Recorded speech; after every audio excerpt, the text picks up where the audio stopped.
पाकिस्तान भारत में गर्मी की आमद के साथ ही मॉनसून का तस्करा शुरू हो जाता है और बारिशों से काश्तकारों से हुक्मरानों तक सबको फिक्र लाहिक हो जाती है।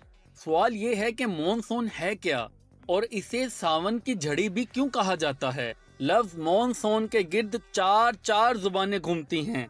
अंग्रेजी जुबान के लफ्ज मॉनसून की जड़ें पुर्तगाली जुबान के लफ्ज मोनकाओ से जा मिलती हैं और अरबी और उर्दू जुबान के लफ्ज मौसम में भी हैं।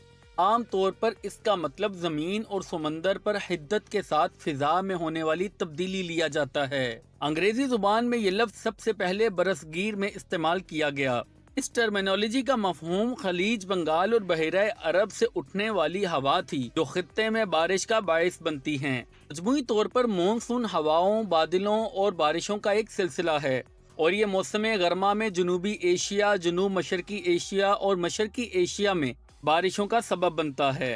अप्रैल और मई में अफ्रीका के मशरकी साहिलों के करीब खत्ते इस्तवा के आस पास बहरे हिंद के ऊपर गर्मी की वजह से बुखारात बनते हैं। ये बुखारात बादलों की शक्ल में मशरिक का रुख करते हैं और जून के पहले हफ्ते में ये श्रीलंका और जनूबी भारत पहुंचते हैं और फिर मशरिक की तरफ निकल जाते हैं। इनका कुछ हिस्सा भारत पर बरसता हुआ कोहे हिमालय से टकराता है, जबकि बादलों का कुछ हिस्सा शमाल मगरिब की तरफ पाकिस्तान का रुख करता है। 15 जुलाई के करीब मॉनसून के बादल पाकिस्तान पहुंचते हैं, जिसे सावन की झड़ी भी कहते हैं, क्योंकि 15 जुलाई को सावन की पहली तारीख होती है।